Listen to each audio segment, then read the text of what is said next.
The CIA once tried to spy on the Soviet Union using a cat. They paid psychics to locate enemy submarines with their minds. They dosed their own scientists with LSD without telling them. They trained dolphins to plant explosives. They spent millions trying to kill Castro with an exploding seashell. Everything you're about to hear is real, declassified, and approved for release. These weren't fringe ideas dreamed up by paranoid conspiracy theorists in basement apartments. These were funded programs, staffed by scientists, authorized by committees, documented in official reports that now sit in government archives with neat little stamps reading "Approved for Release." The kind of stamps that make you wonder what still hasn't been approved, what's still locked away in filing cabinets waiting for enough time to pass that admission becomes acceptable. We like to think intelligence agencies operate with cold logic, that decisions involving millions of dollars and human lives are made by serious people in serious rooms asking serious questions. But dig through the declassified documents from the Cold War era and you'll find something far stranger than fiction, far more unsettling than any spy thriller could capture. You'll find institutions so consumed by fear, so desperate not to fall behind an enemy they barely understood, that the question was never, is this ethical, or even, is this sane? The question was simply, what if it works? And when that becomes your guiding principle, when fear replaces logic as your primary decision-making tool, you end up with programs that sound like rejected science fiction scripts. Except they weren't rejected. They were approved, funded, and in many cases, ran for years after everyone involved knew they would never work. So before you settle in, before you dim the lights and let your mind drift toward sleep, I want you to like this video and subscribe to explore more forgotten chapters of history's strangest moments, the kind designed to intrigue your mind while easing you toward rest. Let me know in the comments where you're tuning in from and what time it is for you. And now, let's descend into the archives together, into the documented madness that shaped the modern intelligence apparatus, into missions so bizarre that declassification almost feels like an apology. Chapter 1: When Fear Replaced Logic. The year is 1947, and the world has just survived the most devastating conflict in human history. Cities have been reduced to rubble, millions are dead. And then, in the span of just a few terrifying months, the Soviet Union detonates its first atomic bomb, years ahead of Western predictions. Suddenly, the impossible has happened. The enemy has the bomb, and nobody in Washington saw it coming. This is the moment when American intelligence agencies realized they weren't just behind, they were fundamentally blind. The Office of Strategic Services, the wartime predecessor to the CIA, had been dissolved in 1945 under the assumption that peacetime wouldn't require such extensive covert operations. That assumption lasted about 18 months before reality came crashing back. By 1947, the Central Intelligence Agency was born, not out of careful planning, but out of raw, unfiltered panic. And panic, as it turns out, makes for remarkably poor decision-making. When you combine institutional fear with unlimited budgets and minimal oversight, you create an environment where the question isn't whether an idea makes sense, it's whether you can afford not to try it. Because what if the Soviets are already doing it? What if they're ahead? What if they've discovered something that gives them an insurmountable advantage, and you're sitting there with your conventional thinking and your ethical reservations while they're building an army of psychic super soldiers or perfecting mind control serums? This wasn't abstract philosophical concern. Intelligence reports, many of them later proven to be exaggerated or completely fabricated, suggested that Soviet scientists were making breakthroughs in behavioral modification, chemical interrogation, and psychological warfare. The fear wasn't just that the enemy had better weapons, it was that they might have weapons you couldn't even conceptualize yet. Weapons that could turn your own people against you. Weapons that could make a man betray everything he believed without ever realizing he'd been compromised. So the CIA, in its earliest years, adopted a philosophy that would guide its most controversial programs for decades to come. Better to explore every possibility, no matter how unlikely, than to be caught unprepared. Better to waste millions on 100 failed experiments than to miss the one breakthrough that could determine the outcome of the Cold War. The watchword wasn't caution, it was audacity, and in that environment the line between visionary thinking and absolute madness became dangerously thin. The first experiments were almost quaint in their ambition. Scientists and intelligence officers, many of them brilliant minds recruited from wartime research programs, began exploring the outer limits of human psychology and behavior. Could you reliably detect deception? Could you create a truth serum that would make interrogation obsolete? Could you condition a person to forget specific information, to become a blank slate on which you could write new loyalties? These questions led to a sprawling network of research programs, often conducted at universities and medical facilities, whose administrators had no idea what was really being studied. Front companies were established. Grants were awarded through channels that obscured their true source.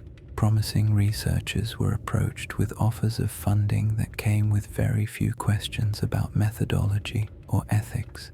The goal was knowledge, pure and simple, knowledge about how the human mind could be manipulated, controlled, and potentially weaponized. Project Artichoke, one of the earliest formal programs, began in 1951 with a straightforward mission statement that would be chilling if it weren't so bureaucratically bland. The project aimed to determine whether a person could be involuntarily made to perform an act contrary to their basic moral principles, and whether afterwards they could be made to forget they'd done it. Think about that for a moment. The CIA was seriously investigating whether they could turn ordinary people into unwitting assassins or saboteurs, individuals who would commit acts of espionage or violence and then have no memory of their actions.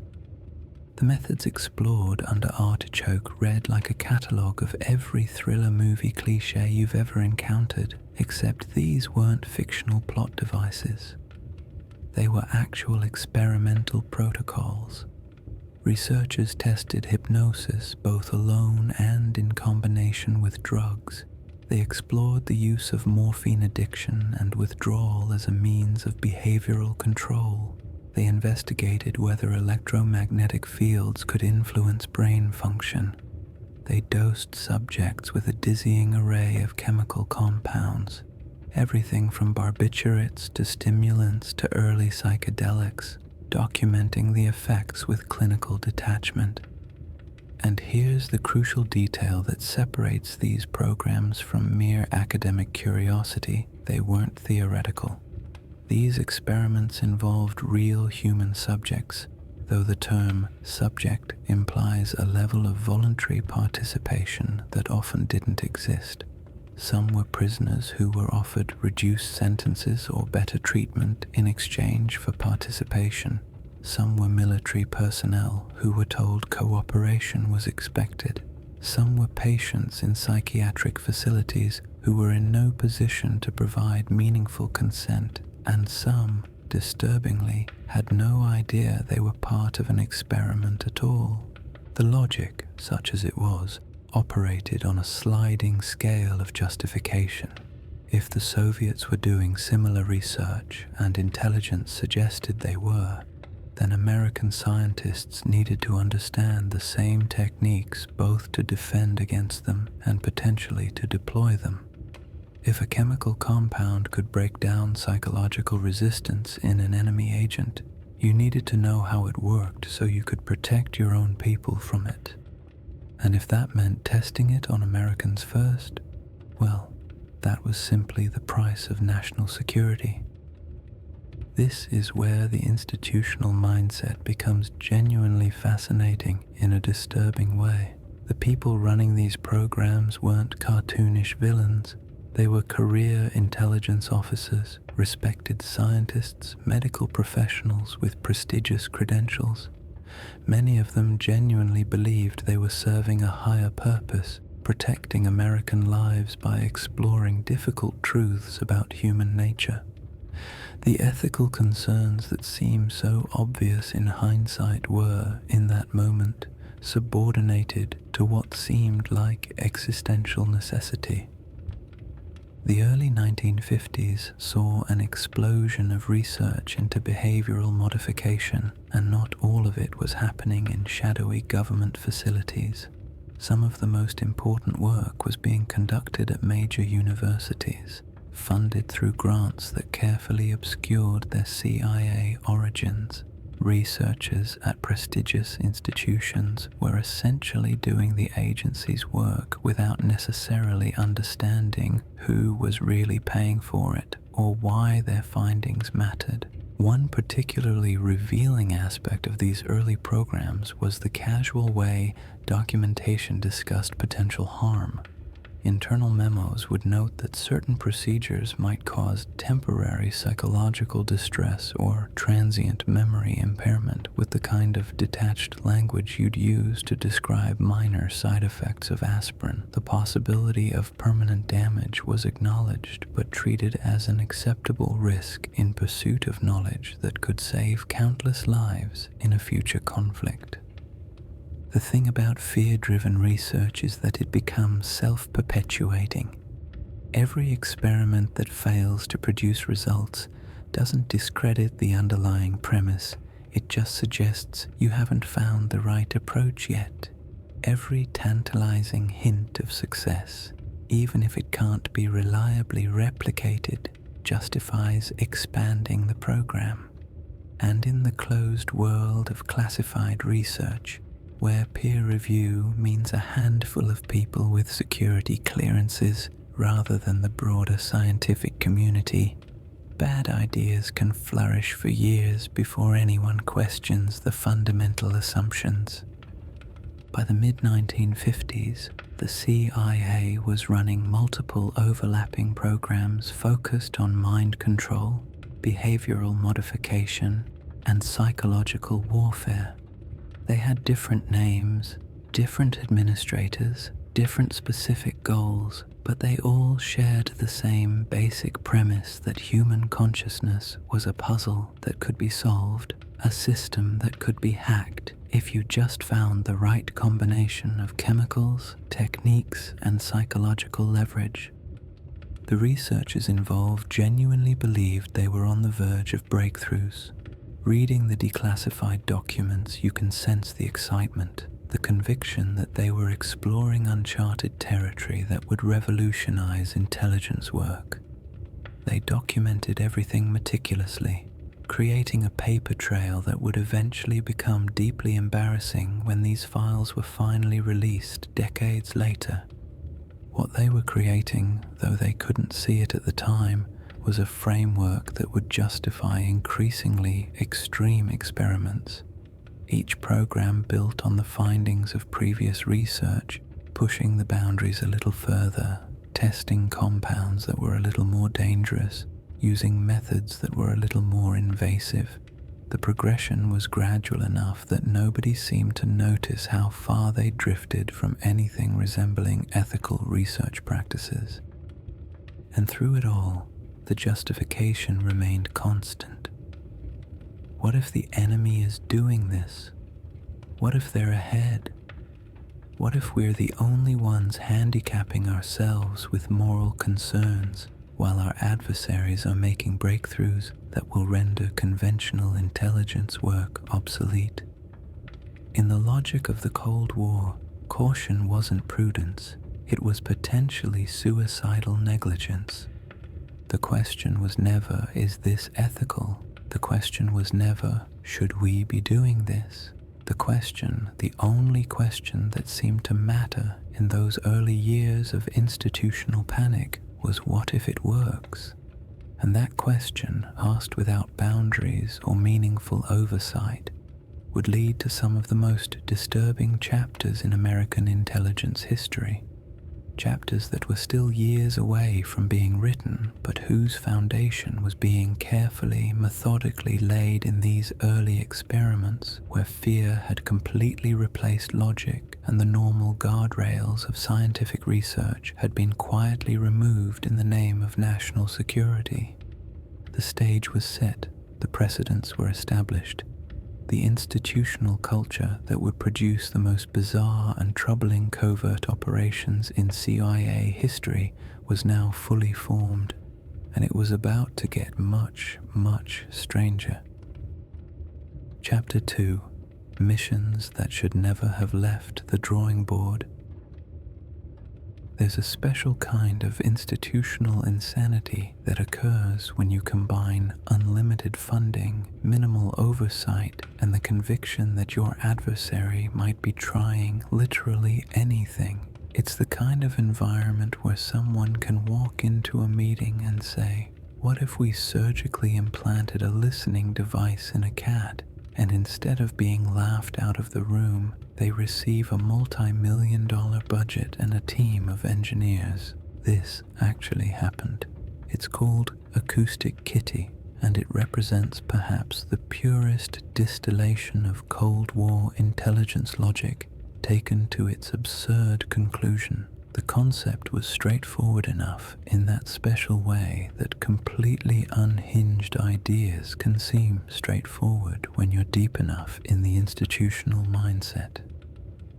Cats can go places humans can't. Cats are inconspicuous. Therefore, if you could somehow turn a cat into a mobile surveillance platform, you'd have the perfect infiltration tool for gathering intelligence in sensitive locations. The project began in the early 1960s when the CIA's Office of Research and Development decided that nature needed improving. They took a cat, an ordinary domestic cat, and subjected it to a series of surgical procedures that would be darkly comedic if they weren't entirely real. They implanted a microphone in its ear canal. They threaded a radio transmitter along its spine. They placed a battery in its chest cavity. The surgery took hours, performed by actual veterinary surgeons who were presumably too professional to ask whether this made any sense. The idea was that handlers could direct the cat toward targets, perhaps by using food or training, and the cat would naturally infiltrate spaces where human agents couldn't go.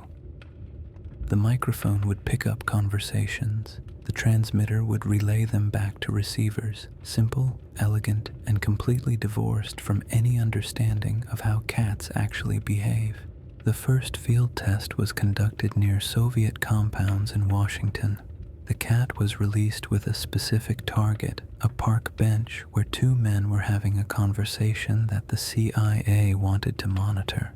The cat, equipped with over $1 million worth of embedded technology, representing years of research and development, walked directly into the street and was hit by a taxi. The operation lasted less than 5 minutes. Now, a reasonable organization would have taken this as a sign that perhaps cats were not ideal surveillance platforms. A reasonable cost-benefit analysis would have noted that you just destroyed $1 million asset in the time it takes to brew coffee. But this wasn't a reasonable organization operating under reasonable assumptions. This was the CIA's Technical Services Division, and they'd invested too much time and money to let a little thing like catastrophic immediate failure derail the program. The project continued for several more years. They tried different training methods. They attempted to condition the cats to follow handlers' instructions more reliably. They refined the surgical techniques, made the implants smaller, improved the battery life. The documentation carefully notes improvements in the technology, as if the fundamental problem was engineering rather than the basic nature of cats, as autonomous creatures utterly indifferent to human strategic objectives. Acoustic Kitty was finally terminated in 1967, not because anyone admitted it was a terrible idea from the start, but because after 5 years and approximately $20 million in modern currency, they concluded that training cats to behave predictably was not practical. That's the actual language from the declassified memo, not practical, as if the concept itself was sound, but the execution had proved challenging. And here's what makes this genuinely fascinating from a psychological standpoint. Acoustic Kitty wasn't an outlier. It was representative of an entire category of programs where the Technical Services Division decided that animals could be improved upon, militarized, and deployed as intelligence assets. They explored using dolphins for underwater surveillance and sabotage. They investigated whether birds could be trained to deliver surveillance devices. They seriously discussed whether insects could be equipped with miniature cameras and directed toward targets. Some of these programs showed marginal success. The military did successfully train dolphins and sea lions for mine detection and equipment recovery, programs that continue in modified form today. But the CIA's ambitions went far beyond practical applications. They wanted surveillance ravens. They wanted agent pigeons. They wanted to create a whole covert menagerie of weaponized wildlife. The pigeon camera project, for instance, involved strapping tiny cameras to pigeons and releasing them over sensitive military installations. The idea was that pigeons would fly naturally over targets, snap photographs, and return to handlers. In practice, pigeons don't fly in straight lines. They don't maintain consistent altitude. They get distracted by food, other birds, and every shiny object that catches their attention. The photographs, when recovered, were almost universally useless. Blurry images of rooftops and sky taken from chaotic angles that provided no actionable intelligence. But let's move beyond animals and into the realm of gadgetry, because the Technical Services Division wasn't just trying to militarize nature. They were also convinced they could out-engineer common sense.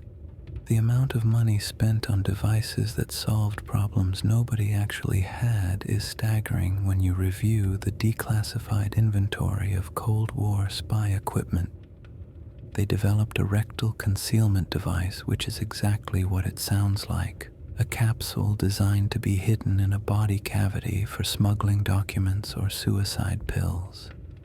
This required extensive research into materials that wouldn't trigger metal detectors, wouldn't cause medical complications, and could be comfortably, deployed by agents in the field. Teams of engineers spent months perfecting a suppository for spies. They created exploding briefcases, poisoned umbrellas, and booby-trapped cigars. They built cameras into belt buckles, tie clips, and cigarette lighters. They developed invisible inks that required increasingly elaborate activation methods, some involving chemical reactions so complex that agents in the field would have needed portable laboratories to decode messages. One particularly ambitious project involved creating a perfect replica of animal droppings, hollowed out to contain film or documents. They studied the droppings of various species, created molds, tested different materials to match the weight and texture, all to produce fake dog shit that could be left on sidewalks as dead drops.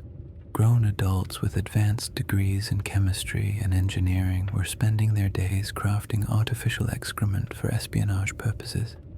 The dart gun disguised as a walking cane, the blade hidden in a shoe heel, the garrote wire built into a wristwatch. These weren't props from spy movies.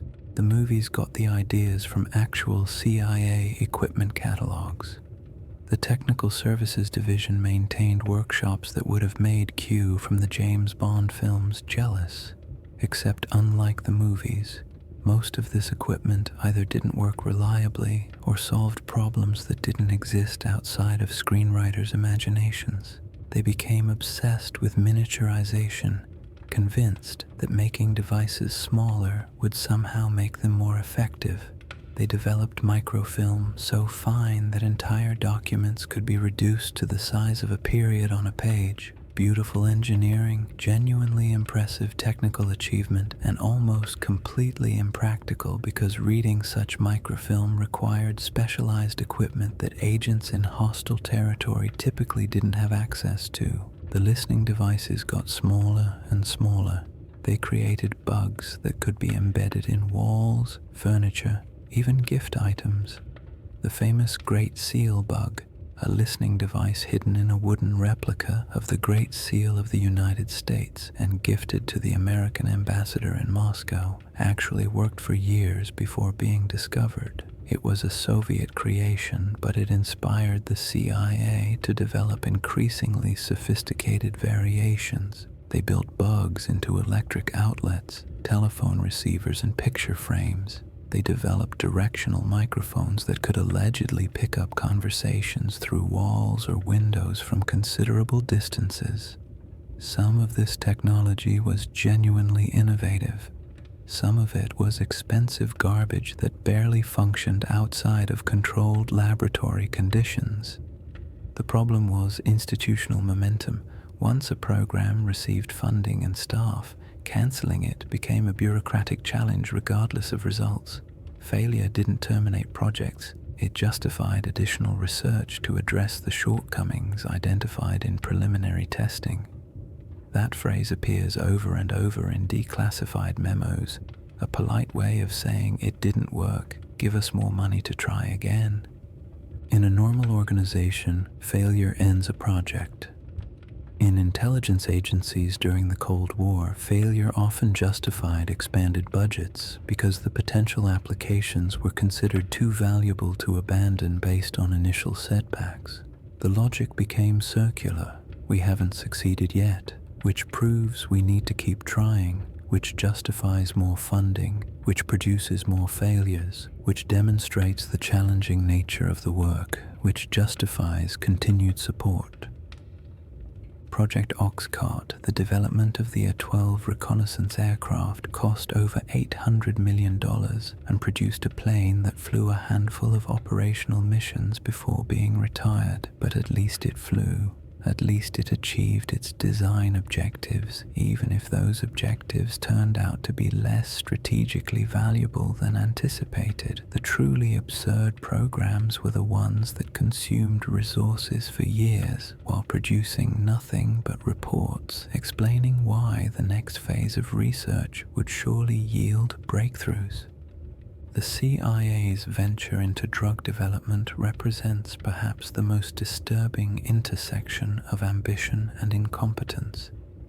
They didn't just want to understand how drugs affected behavior.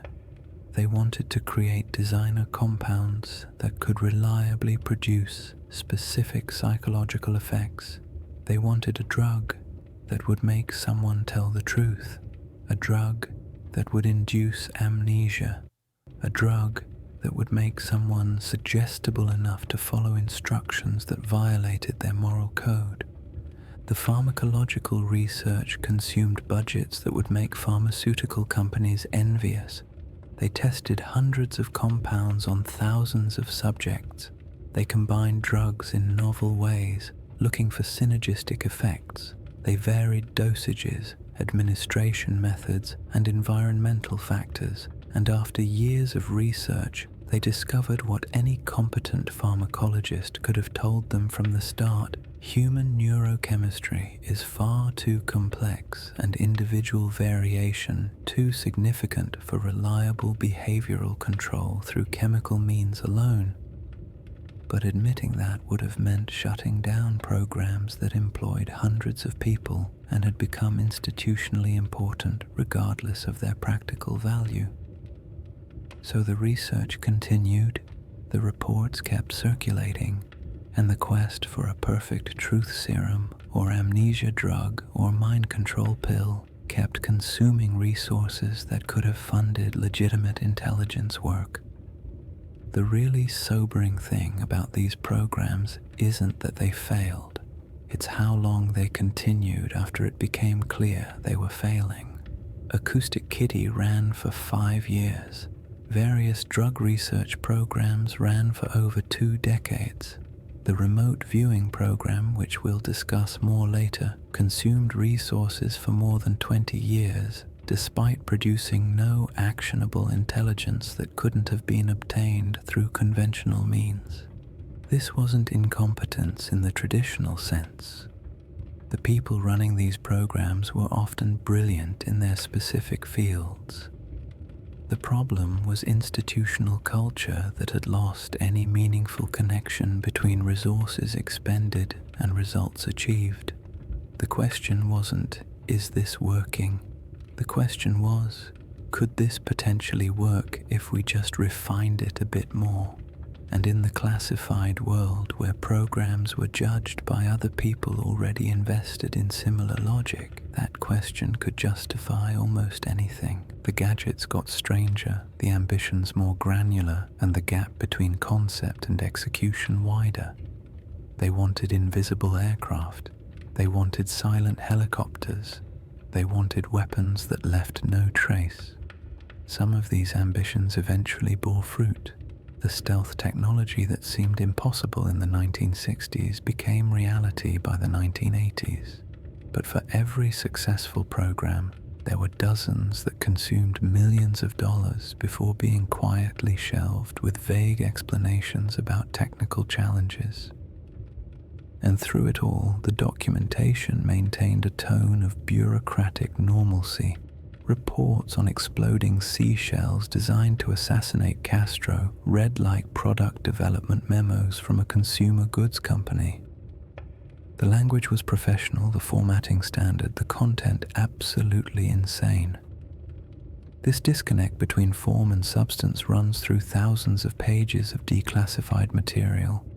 Normal bureaucratic processes applied to schemes that would seem outlandish in fiction. The projects that should never have left the drawing board didn't just fail, they failed expensively, elaborately, and over extended periods, while smart people convinced themselves that the next iteration would surely work. And perhaps most disturbing of all, these weren't even the worst programs.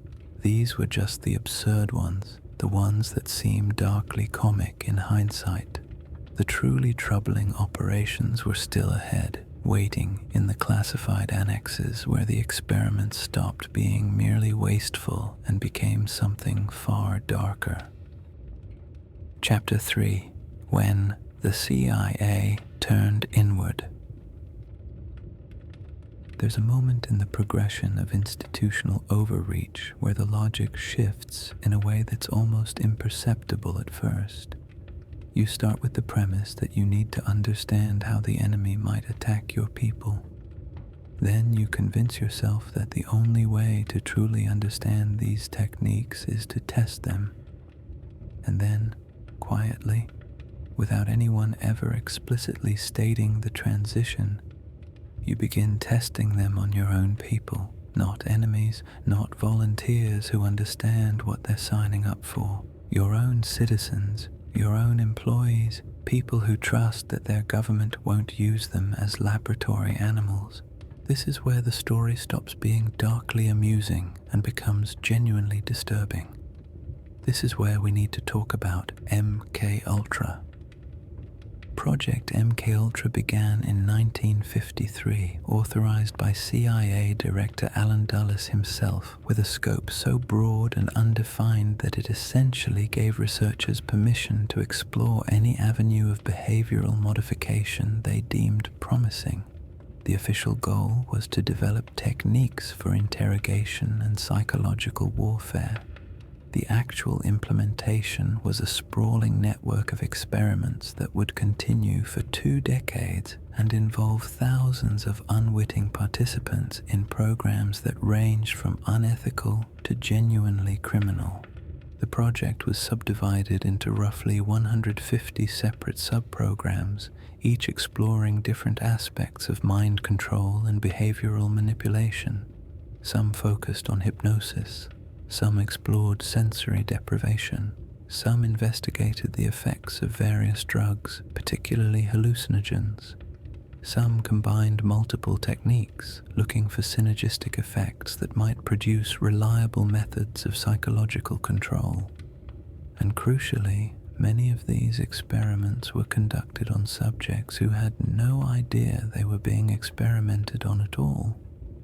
Let's be very clear about what this means in practical terms. CIA researchers, working through front organizations and university partnerships, were dosing American citizens with powerful psychoactive drugs without their knowledge or consent, then observing the effects with clinical detachment. They were subjecting people to psychological torture disguised as therapy. They were destroying minds in the pursuit of knowledge about how minds could be destroyed. One of the most documented cases involves the death of Frank Olson, a biochemist working for the Army's Special Operations Division. In 1953, Olson attended a meeting where CIA personnel, as part of an MK-Ultra experiment, spiked drinks with LSD without informing the participants. Olson had a severe adverse reaction to the drug. In the days following, he became increasingly paranoid and psychologically unstable. 9 days after being dosed, he fell to his death from a hotel window in New York City. For decades, the official story was that Olson had committed suicide due to work-related stress. It wasn't until 1975 when the Church Committee investigations forced the CIA to reveal the existence of MK-Ultra that the truth emerged. Olson had been an unwitting subject in a drug experiment. The CIA had dosed him with a powerful hallucinogen without his knowledge, then failed to provide adequate medical or psychological support as he deteriorated. His family received a settlement and an apology from President Ford, but the case raised obvious questions about how many other lives had been damaged or destroyed in similar experiments. And Olson was a CIA employee, someone with security clearance, someone working in related fields. If the agency was willing to dose its own scientists without consent, what were they doing to people with even less protection? The answer is disturbing. MK-Ultra experiments were conducted on prisoners, often minorities who had minimal legal representation. They were conducted on psychiatric patients who were in no position to provide informed consent. They were conducted on drug addicts who were offered their substance of choice in exchange for participation in experiments they didn't understand. And they were conducted on ordinary citizens in cities across America. People who walked into brothels or bars and ended up being covertly dosed with hallucinogens while CIA agents observed through two-way mirrors. Operation Midnight Climax, a sub-project of MK-Ultra, involved the CIA establishing a network of safe houses in San Francisco and New York. These were furnished as brothels and staffed with prostitutes on the CIA payroll. The women would lure clients back to these locations, where their drinks would be spiked with LSD or other compounds. CIA agents would then watch through one-way mirrors, documenting the effects, taking notes on how the drugs affected behavior, judgment, and susceptibility to suggestion. Think about the layers of moral compromise required to make this operation happen. You need to recruit sex workers and make them complicit in drugging clients. You need to establish and maintain properties for the specific purpose of covert human experimentation. You need agents willing to spend their days watching unwitting subjects experience psychological breakdowns. You need administrators willing to approve budgets for this. You need institutional oversight that sees nothing wrong with any of this, and it ran for years. The San Francisco safe house alone operated from 1955 to 1965, a full decade of systematically drugging and observing American citizens without their knowledge or consent. The justification, documented in internal memos, was that they needed to understand how drugs might be used against American agents in the field. But the research had long since passed any connection to defensive intelligence work. They were simply exploring the limits of chemical behavioral control, and they were using whoever was available as test subjects. The university programs were even more insidious because they carried the veneer of legitimate research. The CIA funneled money through front organizations to fund studies at major universities, Harvard, Stanford, Columbia, and dozens of others. Professors were given grants to study behavioral modification, sensory deprivation, and psychological stress, often without knowing the research was CIA funded or how the findings would be used. Dr. Donald Ewan Cameron's experiments at McGill University represent perhaps the most extreme example of MKUltra research conducted under academic cover. Cameron, a respected psychiatrist who had served as president of both the American and Canadian Psychiatric Associations, received CIA funding to explore what he called psychic driving, a technique meant to break down existing personality structures and rebuild them. His methods were brutal. Patients, many of them suffering from relatively minor conditions like anxiety or postpartum depression, were subjected to intensive electroshock therapy at levels far exceeding standard practice. They were placed in drug-induced comas for weeks at a time. They were exposed to repetitive audio messages played continuously for hours or days, messages designed to break down their sense of self. They were subjected to sensory deprivation in isolation chambers. The results were catastrophic. Patients who had entered his care with treatable conditions left as shells of their former selves. Some lost years of memory. Some lost basic skills like toilet training or the ability to feed themselves.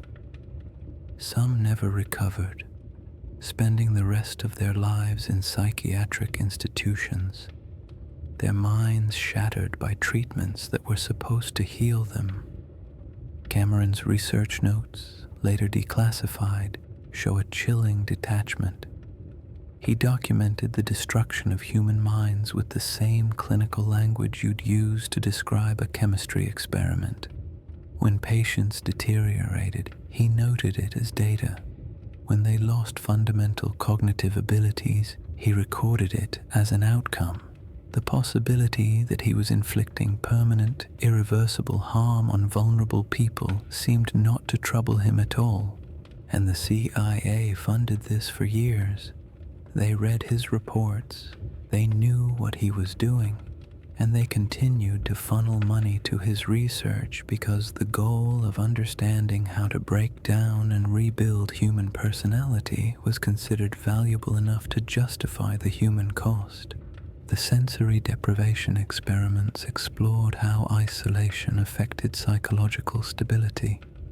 Subjects were placed in soundproof chambers, deprived of all sensory input for extended periods.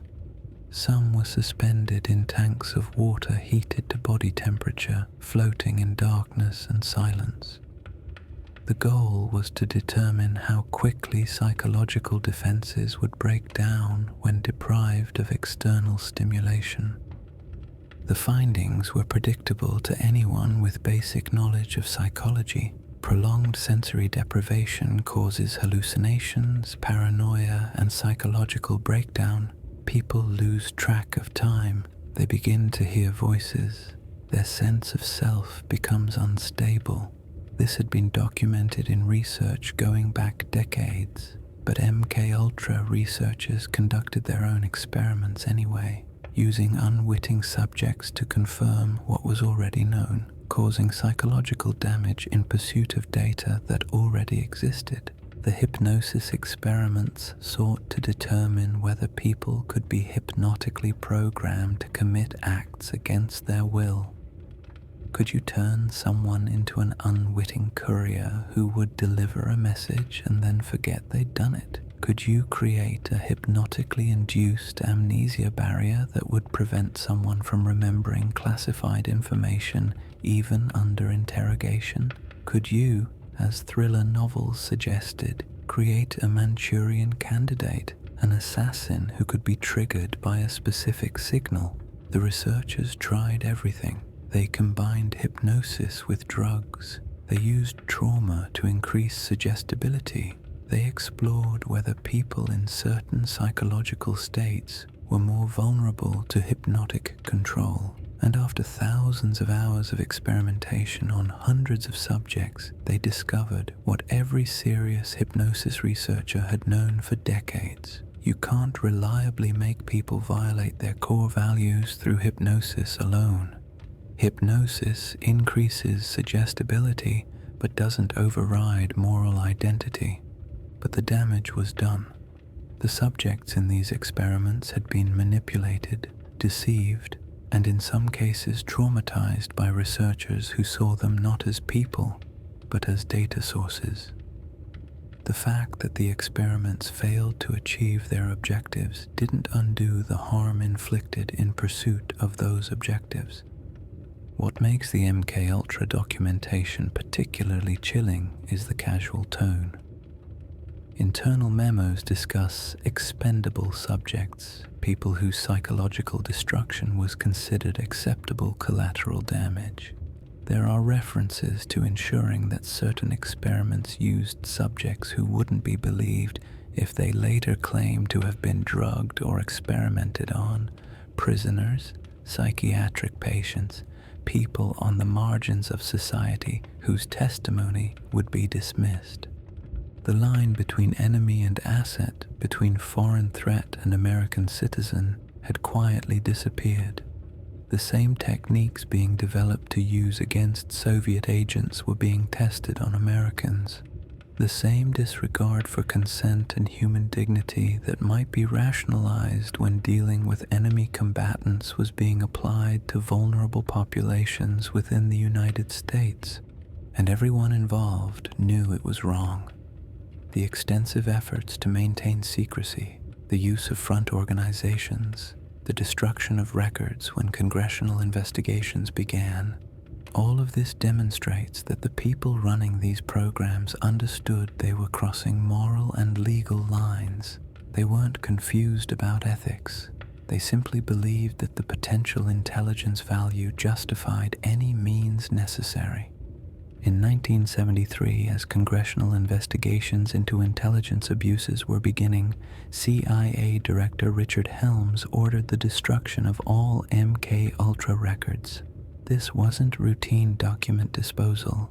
This was a deliberate effort to eliminate evidence of programs that would be difficult to explain or defend. Thousands of documents were shredded, burned, and otherwise destroyed in a systematic effort to ensure that the full scope of MKUltra would never be known. They didn't get everything. Some financial records survived because they were stored separately. Some university research files weren't under direct CIA control. Some victims came forward with testimony. The Church Committee investigations in 1975 and subsequent Freedom of Information Act requests have recovered fragments of the story, enough to understand the broad outlines of what happened, but the complete picture remains obscured by the gaps left when records were destroyed. What we know is damning enough. What we don't know, what was considered too sensitive or too incriminating to let survive even in classified files, is probably worse. When an organization goes to such lengths to destroy evidence of its own activities, it's rarely because those activities would be seen as benign in hindsight. The MK Ultra experiments didn't stop because someone decided they were unethical. They stopped because they weren't producing the results that would justify the continued risk. The research had reached a point of diminishing returns. The techniques that showed promise were refined and moved into other programs. The techniques that didn't work were abandoned, and the human wreckage left behind, the destroyed lives, the shattered minds, the people who would never fully recover from being unwitting subjects in experiments that treated them as disposable, that was simply filed away as the cost of national security research. The victims had no recourse. Many didn't even know they'd been experimented on until decades later when partial records were released. By then, the statute of limitations had passed. The perpetrators were retired or dead. The institutions involved claimed they had no knowledge of specific abuses. Lawsuits were settled quietly with non-disclosure agreements. The full accounting that might provide some measure of justice or closure never happened and likely never will. This is the moment in the story where the absurdity ends and the genuine moral reckoning begins. This is where we confront the reality that American intelligence agencies, operating with minimal oversight and driven by Cold War paranoia, inflicted calculated harm on thousands of their own citizens in pursuit of knowledge about psychological control, not accidentally, not as unfortunate side effects, deliberately, systematically, and with full awareness that what they were doing violated every principle of medical ethics and human decency, and perhaps most troubling of all, some of the experiments worked. Chapter 4. The Ones That Almost Worked. Here's the thing that nobody wants to talk about when discussing these programs. The comfortable narrative is that all of this was foolish waste, expensive failures pursued by paranoid bureaucrats who should have known better. That narrative lets us sleep at night. It lets us dismiss these programs as historical curiosities, cautionary tales about institutional overreach that ultimately produced nothing of value. But that narrative isn't entirely accurate. Some of these programs worked, not in the dramatic ways that justified their initial funding, not with the reliability that would make them operational cornerstones of intelligence work, but well enough to be genuinely unsettling, well enough that they weren't abandoned because they failed. They were abandoned because what they revealed made people deeply uncomfortable. Let's start with remote viewing, because it perfectly illustrates the strange territory where institutional skepticism collides with statistical anomalies that can't quite be explained away. The Stargate project, which ran from 1975 to 1995, was the CIA's formal program for investigating psychic phenomena, specifically the ability of certain individuals to perceive distant locations or objects through extrasensory means. 20 years, 2 decades of funding, staffing, and research into something that sounds like pure pseudoscience. And before you dismiss it entirely, consider that it ran under multiple administrations, survived repeated budget reviews, and was only terminated after an external evaluation that concluded the results, while occasionally above chance, weren't reliable enough for operational use. That's not the same as saying it didn't work. That's saying it didn't work consistently enough to justify continued investment. There's a significant difference. The program recruited individuals who claimed to have psychic abilities, subjected them to rigorous testing protocols, and documented the results with scientific precision. The methodology was actually quite sound. Subjects would be isolated in rooms where they couldn't receive any conventional information. They would be given coordinates or shown photographs of locations they'd never seen.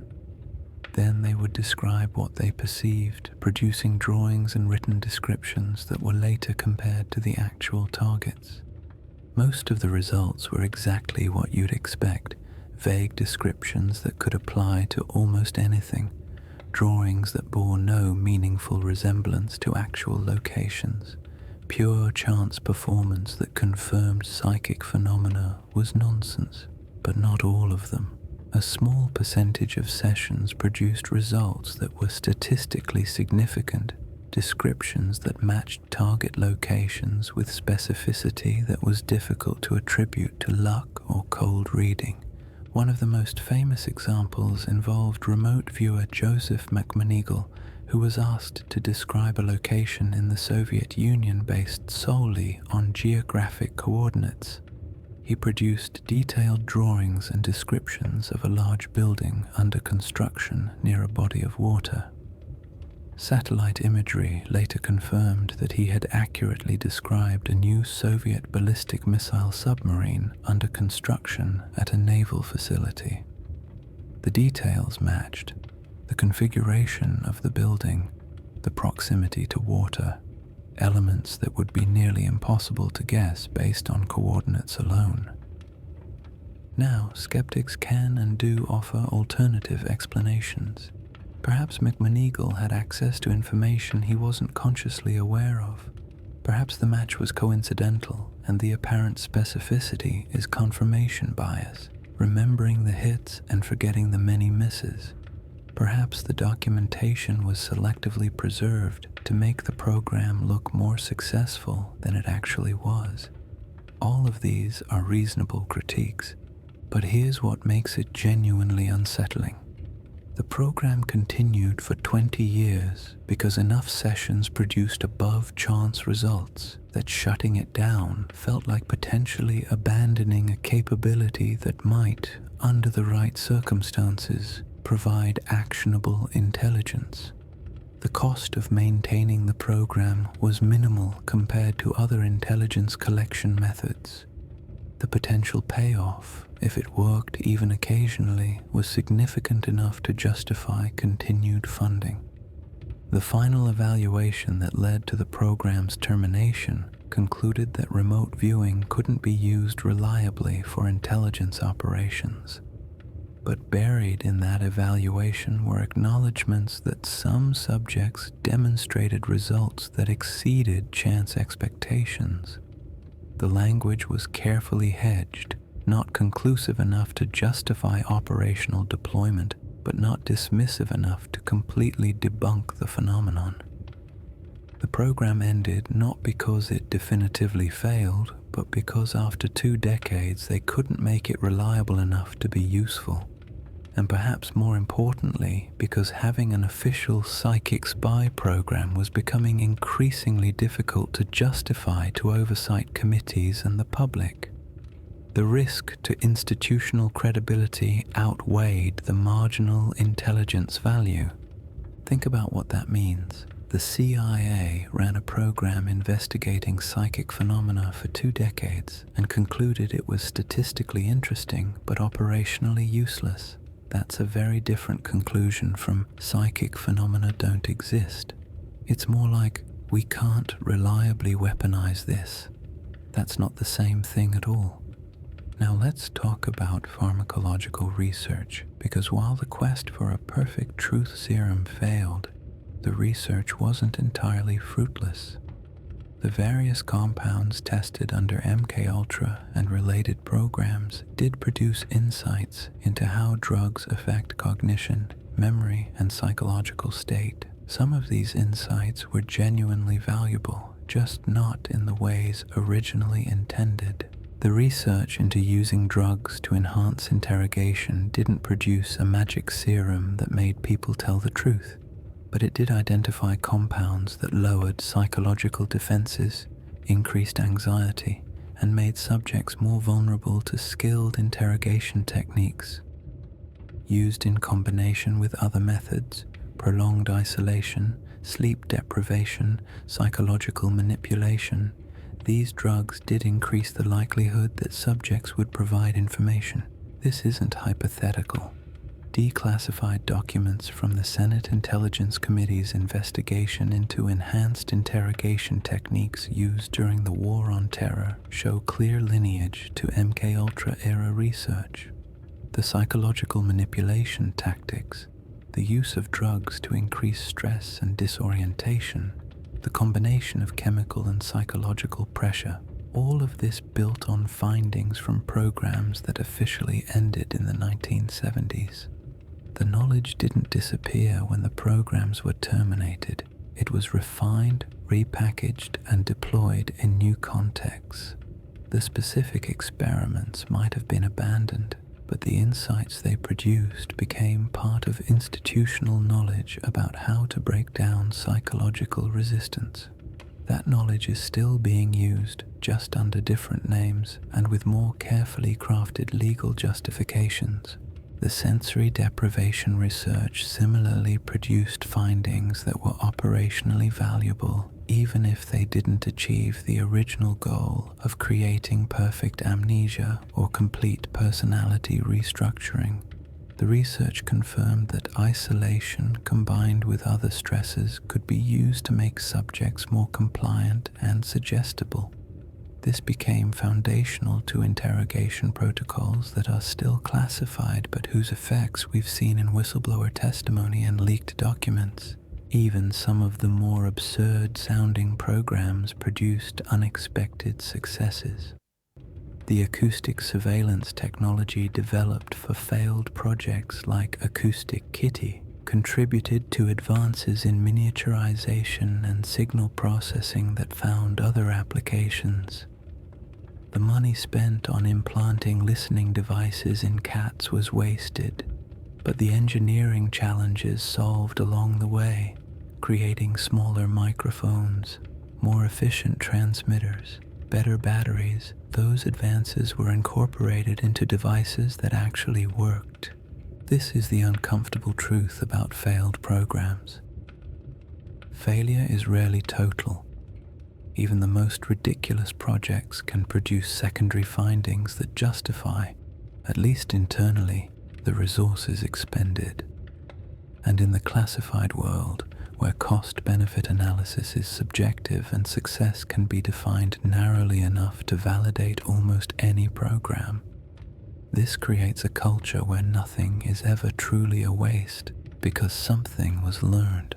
The remote viewing program might not have produced operational psychic spies, but it did produce research into human perception and cognition that had other applications.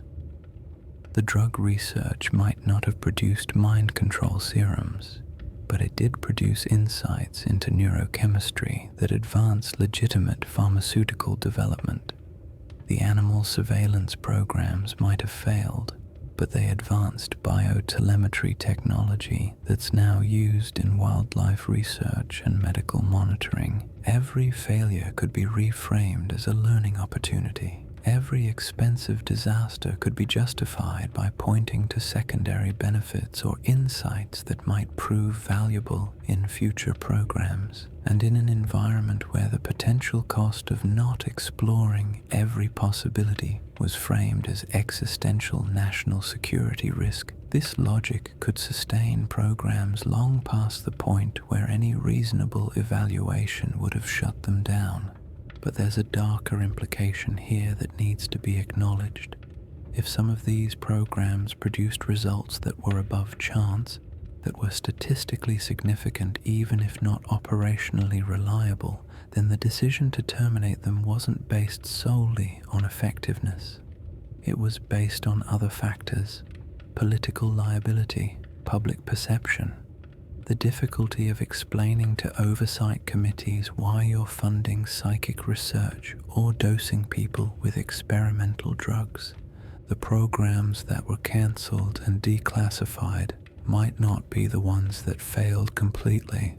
They might be the ones that succeeded just enough to be interesting but not enough to justify the political risk of their existence becoming public.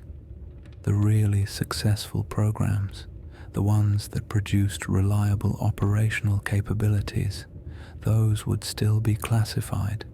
Those wouldn't appear in declassified documents or congressional testimony. This is pure speculation, but it's speculation grounded in how classification systems work. You don't declassify operational successes. You declassify failures and programs that are old enough or controversial enough that transparency serves political purposes. The Church Committee investigations that revealed MKUltra happened because political circumstances made limited transparency advantageous. But those investigations only revealed what the intelligence community was willing to acknowledge or couldn't successfully hide. The destroyed MKUltra records weren't random. They were specifically selected for destruction, which suggests that someone made judgments about what could be acknowledged and what needed to disappear entirely. The records that survived might have been allowed to survive because they documented failures or dead ends, programs that could be acknowledged without compromising ongoing capabilities. Consider the timeline. MKUltra officially ended in 1973. Records were destroyed the same year. The Church Committee investigations happened in 1975, but derivative programs, research building on MKUltra findings, continued under different names with tighter security. We know this from fragmentary evidence, budget line items that don't quite add up, oblique references in documents about other programs, testimony from intelligence officials who carefully avoid confirming or denying specific questions. The Stargate remote viewing program ended in 1995, but that doesn't mean research into human perception and consciousness stopped. It means that particular program with that particular name and organizational structure was terminated. Whether similar research continued elsewhere under different classification, we simply don't know. The absence of declassified evidence isn't evidence of absence. And this brings us to perhaps the most unsettling aspect of this entire history. What we know about these programs, all the absurd failures and disturbing experiments and statistical anomalies, represents only what has been declassified. It represents only what the intelligence community has acknowledged or couldn't successfully hide. It represents the tip of a much larger, classified iceberg. The really successful programs wouldn't be in these files. The research that produced reliable, operationally valuable capabilities wouldn't be released under Freedom of Information Act requests. The techniques that actually worked would still be classified, still in use, still protected by the institutional secrecy that shields intelligence operations from public scrutiny. We're left with a fragmentary picture, pieces of a puzzle that suggest the outline of something larger but don't reveal the complete image. We know about the failures because failures are safe to acknowledge. We know about the controversial programs because political circumstances forced limited transparency. But we don't know what we don't know, and the gaps in our knowledge are likely more significant than what's been revealed. The programs we've discussed tonight, the absurd animal surveillance projects, the disturbing human experiments, the statistically interesting but operationally unreliable psychic research, these weren't abandoned because they were impossible.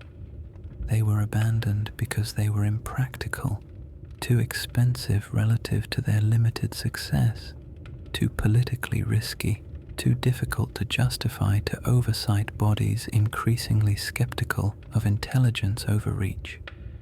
But impractical doesn't mean ineffective. Limited success is still success, and the knowledge gained from these programs, even the failed ones, didn't evaporate when the programs ended. It was absorbed into institutional memory, refined in subsequent research, applied in new contexts with better security and more careful legal frameworks. The question isn't whether these programs failed. The question is what succeeded well enough to still be classified. What capabilities were developed that were valuable enough to protect even decades later? What techniques, what technologies, what insights into human psychology and perception proved operationally useful enough to remain secret? We'll probably never know the complete answer. Classification systems are designed to keep secrets indefinitely when those secrets involve ongoing capabilities. The programs that actually worked, that produced reliable results, that became part of standard intelligence tradecraft, those would never appear in declassified documents or congressional testimony. Declassified doesn't mean finished. It just means old enough to admit. It means the political value of limited transparency outweighs the security cost of acknowledgement. But it doesn't mean the underlying research ended or that the capabilities developed were abandoned. It just means that particular program with that particular name in that particular organizational context has been acknowledged as historical. The strange and disturbing history of Cold War intelligence programs isn't really history at all. It's prologue. It's the visible portion of a continuing story whose current chapters remain classified. We're looking at programs from 50 years ago and trying to draw conclusions about what intelligence agencies are capable of now, with half a century of additional research, vastly superior technology, and lessons learned from the failures and successes of these early programs. And that's perhaps the most unsettling realization of all. Everything you've heard tonight, every absurd failure and disturbing experiment and statistical anomaly represents what they were willing to try with 1950s technology and 1960s neuroscience and 1970s computing power. Imagine what they're willing to try now. Conclusion. So here you are, comfortable in your bed, warm blankets, soft pillow, the gentle glow of your screen providing just enough light to keep the darkness at bay. Safe, secure, living in a world that feels predictable and rational, governed by laws and oversight and institutional accountability. It's a comforting illusion, and there's nothing wrong with finding comfort in it. We all need that sense of stability to function, that belief that the structures around us operate with some basic respect for human dignity and democratic values. But now you know a little more about what those structures were willing to do when fear overrode reason. You know about the cat with $1 million worth of surveillance equipment that walked into traffic. You know about the university researchers who destroyed minds in pursuit of knowledge about how minds could be destroyed. You know about the 20-year psychic spy program that produced results just interesting enough to be unsettling. You know about the institutional logic that could justify dosing unwitting citizens with experimental drugs and calling it national security research. And perhaps most importantly, you know that everything you've heard tonight represents only what has been declassified, only what the intelligence community has been willing to acknowledge or couldn't successfully hide. The complete story remains locked in classified archives, redacted from documents, or destroyed entirely when the political cost of transparency seemed too high. This isn't conspiracy theory. This is documented history, official government programs revealed through congressional investigations, Freedom of Information Act requests, and the occasional whistleblower brave enough to speak truth to institutional power. These things happened. They were funded, staffed, and authorized at the highest levels of government. And they continued for decades, adapting to new political realities, surviving changes in administration, persisting through periods of reform and oversight. The Cold War ended more than 30 years ago.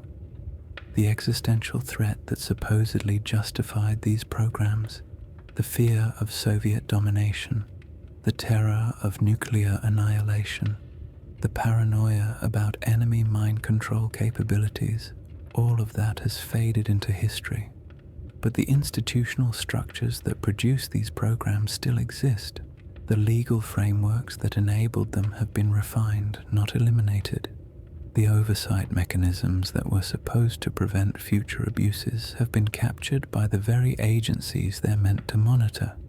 We like to think of these programs as aberrations, products of a unique historical moment when fear and institutional power combined in ways that couldn't happen now. We tell ourselves that we've learned from these mistakes, that the reforms implemented after the Church Committee investigations created safeguards that would prevent similar abuses. We comfort ourselves with the belief that our modern intelligence agencies operate with greater transparency and accountability, but consider what we've learned in just the past 2 decades. Enhanced interrogation programs that built directly on MKUltra era research, domestic surveillance operations that operated outside legal frameworks for years before being exposed, black sites where detainees were held without trial or legal representation, rendition programs that outsourced torture to foreign governments. All of this happening not in the paranoid 1950s, but in the 21st century, not under the cover of Cold War secrecy, but during an era of supposedly enhanced oversight and public accountability. The techniques change, the technologies improve, the legal justifications become more sophisticated, but the fundamental institutional logic remains constant. When fear becomes the dominant framework for decision-making, when national security is invoked as justification for exceptional measures, when secrecy prevents meaningful public debate about what's being done in our names, then the conditions that produced MKUltra and Stargate and Acoustic Kitty haven't really changed. They've just been updated for a new era, and we, the public, remain largely in the same position we were in during the Cold War. We know what we're told. We know what gets declassified when political circumstances make limited transparency advantageous. We know what whistleblowers risk everything to reveal, but we don't know what we don't know. We don't know what programs are running right now, funded by classified budgets, staffed by people who genuinely believe they're protecting national security, operating under legal frameworks that wouldn't survive public scrutiny. The animals aren't being implanted with surveillance devices anymore, at least not in ways that we know about. The random drugging of civilians in CIA-operated brothels has presumably ended. The university-based mind control research has been reformed, subjected to institutional review boards and ethical oversight. But the fundamental question that drove these programs, what if it works? What if we can gain an advantage? What if the enemy is already doing this? That question still drives intelligence research. The specific programs might change, but the logic that produces them remains intact. Perhaps the most honest thing that can be said about these declassified programs is that they reveal the gap between the rules we claim to follow and the reality of institutional behavior when oversight is minimal and consequences for crossing ethical lines are unlikely. They reveal that brilliant people, given enough resources and freedom from accountability, can convince themselves that almost anything is justified if the stakes are high enough. They reveal that institutional culture can normalize the abnormal, make the unethical seem reasonable, and sustain programs that violate basic human dignity for years or decades.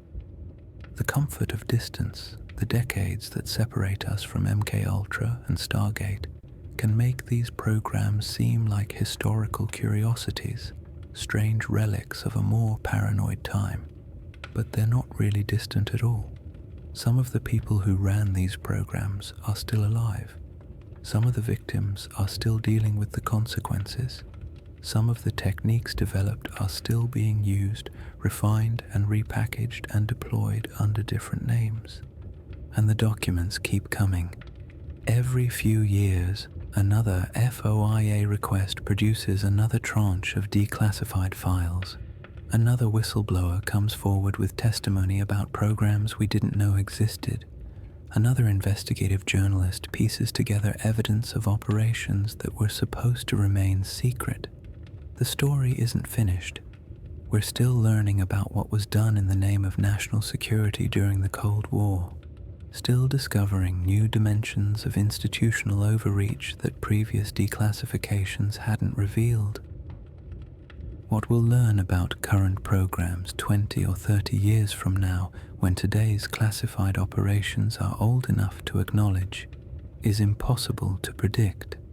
But if history is any guide, we'll discover that the techniques have become more sophisticated, the legal justifications more carefully constructed, the oversight mechanisms more thoroughly circumvented.